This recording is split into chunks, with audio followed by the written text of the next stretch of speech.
Hello and welcome to help in education and success. आज हम लोग शुरू करने वाले हैं इंडियन ज्योग्राफी का एक बहुत ही इंपॉर्टेंट टॉपिक, इंडियन रिवर्स। तो चलिए शुरू करते हैं आज का वीडियो।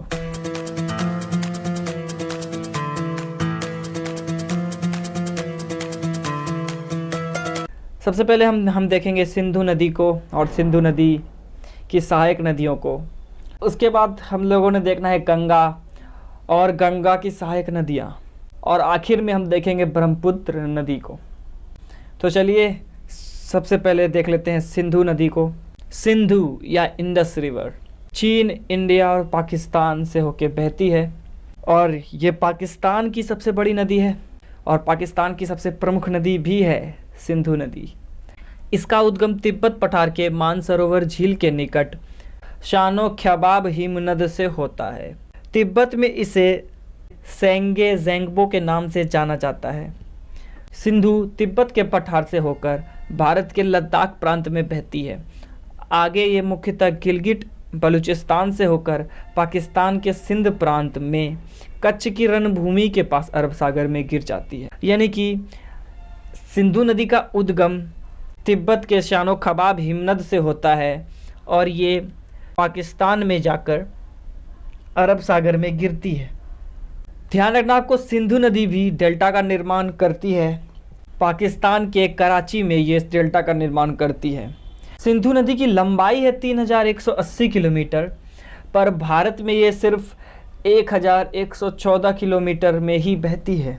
सिंधु नदी हिमालय के हिंदकुश पर्वत और काराकोरम को पार करके पाकिस्तान में प्रवेश करती है। तो आपसे एग्जाम में क्वेश्चन पूछा जाएगा कि कौन सी नदी हिमालय को पार करके भारत में प्रवेश करती है, तो आपका जवाब होगा सिंधु नदी। इसकी प्रमुख सहायक नदियों की बात करें तो इसकी प्रमुख नदियां जो भारत में बहती हैं वो हैं सतलज, चिनाब, रावी, व्यास और झेलम। अन्य सहायक नदियां हैं श्योक, गिलगिट, काबुल, कुर्रम और गार। पर ये सारी नदियां भारत में नहीं बहती है, इसलिए हम लोगों को सिर्फ सतलज, चिनाब, रावी, व्यास और झेलम, इन 5 नदियों को पढ़ना है। तो चलिए अब देखते हैं हम लोग सिंधु की सहायक नदियों को जो कि भारत में बहती है। सबसे पहले आता है सतलज, जिसे कि संस्कृत में या प्राचीन भारत में सतुद्री के नाम से जाना जाता था। सतलज की कुल लंबाई है 1450 किलोमीटर और भारत में ये 1050 किलोमीटर के क्षेत्र में बहती है। इसका उद्गम तिब्बत के मानसरोवर झील के पास राकसताल से होता है और ये पंजाब प्रांत से बहती है और चिनाब में मिल जाती है। ध्यान रखना आपको कि सतलज नदी शिवालिक पर्वत यानी हिमालयन फुट हिल्स को काटते हुए भारत में प्रवेश करती है। सतलज नदी भी हिमालय को पार करके भारत में प्रवेश करती है। यह सिंधु की सबसे बड़ी सहायक नदी है, और साथ ही साथ आपको ये भी ध्यान में रखना है कि भाखड़ा नागल बांध जो कि बिलासपुर हिमाचल प्रदेश में स्थित है, सतलज नदी पर ही बनाया गया है। भाखड़ा नागल बांध पे ही है गोविंद सागर झील। सिंधु नदी की अगली सहायक नदी है चिनाब। प्राचीन भारत में इसे अस्कनी के नाम से जाना जाता था। चिनाब की कुल लंबाई है 960 किलोमीटर। चिनाब का उद्गम भारत के बारालाचाला दर्रा से होता है और बारालाचाला दर्रा हिमाचल प्रदेश में स्थित है। ये सतलज नदी के साथ मिलकर पंचनद का निर्माण करती है। ध्यान रखना, पंचनद ये जो 5 सहायक नदियां जो हम पढ़ रहे हैं, ये इनका संगम जहाँ पे होता है, संगम के बाद जो धारा बनती है वो पंचनद के नाम से जानी जाती है। चलिए एक बार मैप में आप इन 5 नदियों को मैं आपको दिखाता हूँ। यहाँ आप देख सकते हैं सतलज, चिनाब, रावी, व्यास और झेलम को यहाँ मैंने अलग अलग कलर से अलग अलग नदियों को दिखाया है। ठीक है, आपने ध्यान रखना है कि पंचनद यानी ये जो ब्लैक कलर की जो धारा नज़र आ रही है आपको, ये पाकिस्तान के मिठानकोट में सिंधु से मिलती है। तो पंचनद सिंधु से मिठानकोट में मिल जाती है। अब हम लोग वापस आते हैं चिनाब पर। चिनाब का उद्गम मैंने बता दिया था आपको, हिमाचल प्रदेश के बारालाचाला दर्रा से होता है। ये सतलज के साथ मिलकर पंचनद का निर्माण करती है और चिनाब सतलज नदी के साथ मुजफ्फरगढ़ में मिलती है। सिंधु की तीसरी सहायक नदी है रावी और इसकी लंबाई है 725 किलोमीटर। प्राचीन भारत में इसे पुरुषानी के नाम से जाना जाता था। इसका उद्गम हिमाचल प्रदेश में ही कांगड़ा जिले में रोहतांग दर्रा के समीप होता है और रावी नदी चिनाब से मिल जाती है। सिंधु की चौथी सहायक नदी है व्यास। इसकी लंबाई है 470 किलोमीटर और ये सिंधु नदी की सबसे छोटी सहायक नदी है। यह पूर्णतः भारत में बहने वाली नदी है। तो ध्यान रखिएगा, आपसे ये भी क्वेश्चन पूछा गया है, निम्न में से कौन सी नदी पूर्णतः भारत में बहती है? तो व्यास पूर्णतः भारत में बहती है। इन सभी 5 सहायक नदियों में व्यास पूर्णतः भारत में ही बहती है। इसका उद्गम रोहतांग दर्रा के समीप ही व्यास कुंड से होता है। यह कपूरथला के समीप सतलज नदी से मिल जाती है। सिंधु की आखिरी प्रमुख सहायक नदी है झेलम और इसकी लंबाई है 725 किलोमीटर। भारत में यह सिर्फ 400 किलोमीटर के क्षेत्र में बहती है। इसका उद्गम जम्मू कश्मीर के शेषनाग झील से होता है और झेलम नदी के किनारे ही स्थित है जम्मू कश्मीर की राजधानी श्रीनगर।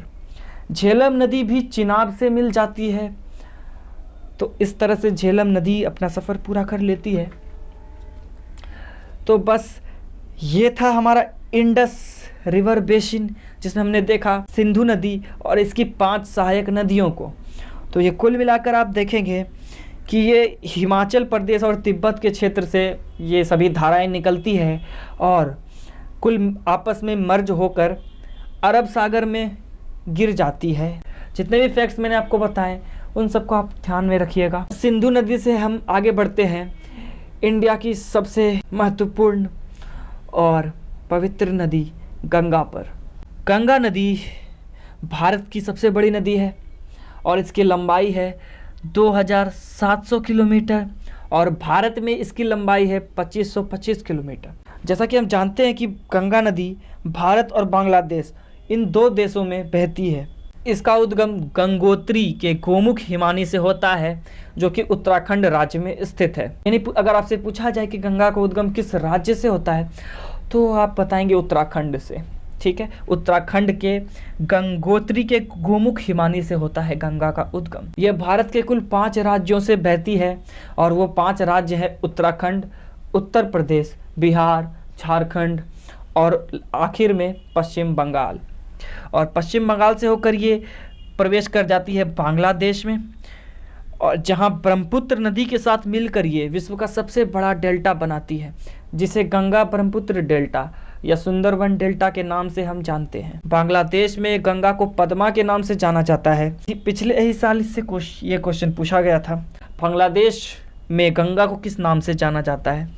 तो बांग्लादेश में पद्मा के नाम से जानी जाती है गंगा। बांग्लादेश में ही जब मेघना नाम की नदी पद्मा से मिलती है, पद्मा यानी गंगा से मिलती है, तो ये सम्मिलित रूप से मेघना कहलाती है और मेघना की ही धारा में आकर ब्रह्मपुत्र भी मेघना में शामिल हो जाती है और ये तीनों सम्मिलित रूप से बंगाल की खाड़ी में गिरती है।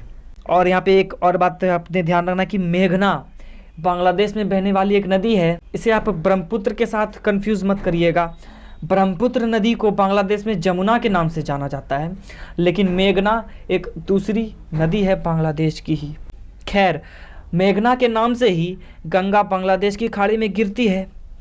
खैर, अब थोड़ा डिटेल से कुछ और पॉइंट्स को देख लेते हैं।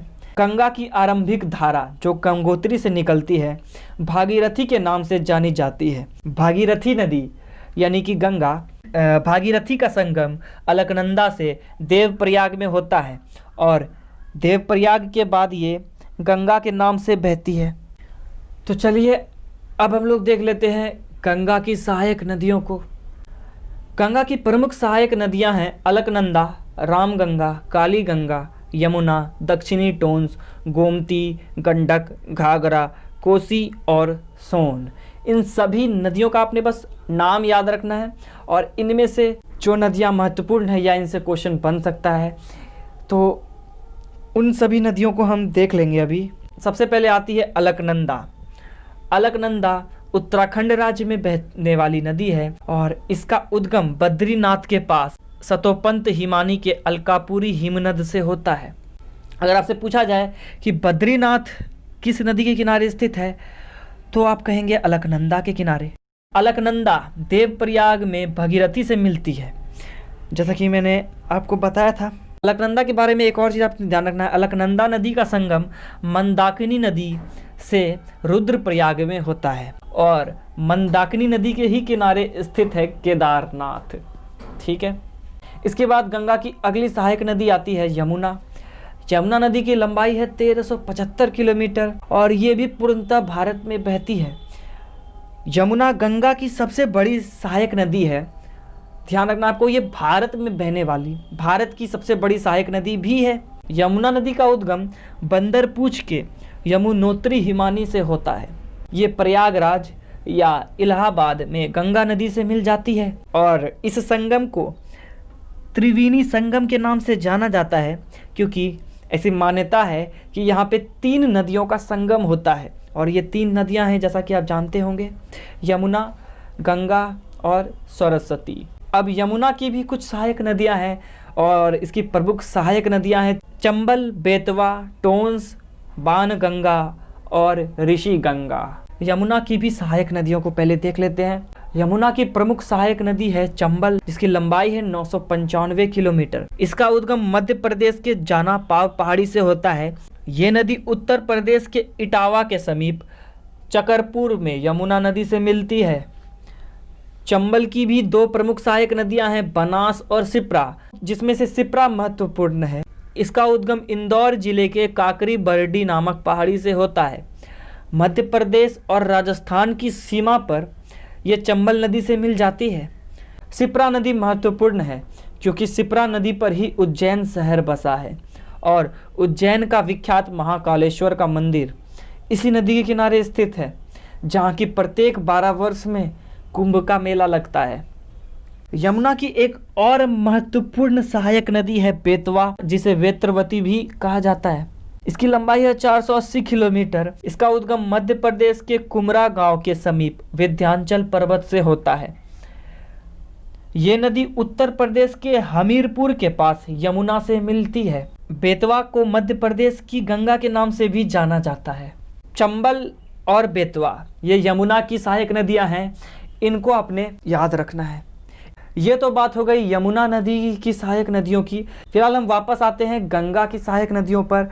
और यमुना के बाद गंगा की अगली सहायक नदी है गोमती, जो कि उत्तर प्रदेश में बहती है। गोमती नाम की एक और नदी राजस्थान में भी बहती है, पर वो एक छोटी नदी है, इसलिए उसके बारे में जानना हमारे लिए ज़रूरी नहीं है। तो ये गोमती नदी जो कि उत्तर प्रदेश से बहती है, इसका उद्गम उत्तर प्रदेश में ही गोमत ताल से होता है। तो ये गोमती नदी जो कि उत्तर प्रदेश में बहती है, ये हिंदुओं की एक पवित्र नदी मानी जाती है। उत्तर प्रदेश की राजधानी लखनऊ, जौनपुर और सुल्तानपुर शहर गोमती नदी के किनारे ही स्थित है। ये कैथी के पास गंगा नदी से मिलती है। तो चलिए, ये तो गोमती नदी का सफ़र ख़त्म हो गया यहाँ और हम आगे बढ़ते हैं। गंगा की अगली सहायक नदी है घाघरा या करनाली। इसकी लंबाई है 1080 किलोमीटर। घाघरा का उद्गम नेपाल में हिमालय पर्वत श्रृंखला स्थित मपसातुंग हिमानी से होता है। यह बिहार के बलिया और छपरा के बीच गंगा से मिल जाती है। नेपाल की सबसे लंबी नदी है करनाली, यानी कि घाघरा नदी को नेपाल में करनाली के नाम से जाना जाता है, जो कि नेपाल में बहने वाली सबसे बड़ी नदी भी है। घाघरा की सहायक नदियां हैं शारदा और छोटी गंगा। तो बस इन दोनों का नाम आप इन्हें याद रखना है। इसके बाद गंगा की ही अगली सहायक नदी है गंडक। नेपाल में इसे नारायणी के नाम से जाना जाता है। इसका उद्गम भी नेपाल में हिमालय पर्वत से होता है। ये नदी पटना के समीप गंगा से मिल जाती है। अगली सहायक नदी है कोसी। इसका उद्गम गोसाई थान चोटी नेपाल से होता है। कोसी नदी बिहार के कटिहार जिला में गंगा से मिल जाती है। ये अपने मार्ग में परिवर्तन के लिए विख्यात है, इसलिए इसे बिहार का शोक कहा जाता है, क्योंकि हर साल ये बिहार में बाढ़ का कारण बनती है। गंगा की अगली प्रमुख सहायक नदी है सोन। सोन नदी का उद्गम मध्य प्रदेश में अमरकंटक की पहाड़ी से होता है। ये नदी भी पटना के समीप गंगा नदी से मिल जाती है। तो इस तरह से हम लोगों ने गंगा की जितनी भी ट्रिब्यूटरीज थी उनको देख लिया। अब भारत में स्थित गंगा की एकमात्र प्रमुख शाखा है हुगली। हुगली धुलिया पश्चिम बंगाल में गंगा से अलग होती है। ये बंगाल की खाड़ी में गिरती है। तो इस बात को आप ध्यान रखिएगा कि हुगली नदी गंगा से अलग होकर पश्चिम बंगाल में गिरती है। हुगली नदी के बारे में आपने ध्यान में रखना है कि ये सबसे ऊंची ज्वार भित्ति वाली नदी है। इस नदी का मुख भारतीय नदियों में सबसे बड़ा है। हुगली नदी की सहायक नदियां हैं रूपनारायण और दामोदर, जिसमें से हमें दामोदर नदी को देखना है क्योंकि दामोदर नदी से काफ़ी बार एग्जाम्स में क्वेश्चन पूछे गए हैं। दामोदर नदी का उद्गम झारखंड के छोटा नागपुर पठार से होता है। दामोदर नदी को झारखंड और बंगाल का शोक भी कहा जाता है। ये हुगली नदी की सहायक नदी है, जैसा कि आप जानते हैं। तो ये हुगली नदी से ही मिलती है। इस तरह से हम लोगों ने गंगा नदी और गंगा से संबंधित जितनी भी नदियां थी उनको देख लिया और उनका मार्ग भी देख लिया, उनका उद्गम स्थान भी देख लिया। आज के वीडियो की आखिरी नदी की तरफ चलते हैं, जो कि है ब्रह्मपुत्र नदी। ब्रह्मपुत्र नदी की कुल लंबाई है 3848 किलोमीटर। ब्रह्मपुत्र नदी चीन, भारत और बांग्लादेश इन 3 देशों में बहती है, इसलिए ये पूर्णतः भारत में तो नहीं बहती। भारत में ये कुल 916 किलोमीटर में ही बहती है। इसका उद्गम मानसरोवर झील के निकट चेमयूंगडुंग हिमानी से होता है। चीन में इसे सांगपो के नाम से जाना जाता है। चीन से बहकर ये भारत में प्रवेश करती है और भारत के अरुणाचल प्रदेश में जब ये प्रवेश करती है तो इसे दिहांग के नाम से जाना जाता है। अरुणाचल प्रदेश के आगे ये असम में प्रवेश करती है और असम में इसे दिलाओ के नाम से जाना जाता है। असम में ही ये हर साल बाढ़ का कारण बनती है, इसलिए ब्रह्मपुत्र नदी को असम का शोक भी कहा जाता है। खैर, भारत से आगे जब ये बांग्लादेश में प्रवेश करती है तो बांग्लादेश में ब्रह्मपुत्र नदी को जमुना नदी के नाम से जाना जाता है। बांग्लादेश में ही ब्रह्मपुत्र गंगा से गोलकुंडा घाट में मिल जाती है। ब्रह्मपुत्र गंगा के साथ मिलकर सुंदरबन डेल्टा का निर्माण करती है, जो कि विश्व का सबसे बड़ा डेल्टा है, और इसी डेल्टा के रूप में ये बंगाल की खाड़ी में गिर जाती है। एक और पॉइंट जो आपने ब्रह्मपुत्र नदी के बारे में याद रखना है कि ब्रह्मपुत्र नदी को रेड रिवर यानी लाल नदी के नाम से भी जाना जाता है, क्योंकि इसका पानी हल्का लाल रंग का होता है। ब्रह्मपुत्र की प्रमुख सहायक नदियों का नाम आपने याद रखना है। तो ब्रह्मपुत्र नदी की ही सहायक नदियां हैं तीस्ता, मानस और लोहित। वैसे और भी सहायक नदियां हैं, पर इन तीनों का नाम तो आपने कम से कम याद रखना है। आज की वीडियो में बस इतना ही।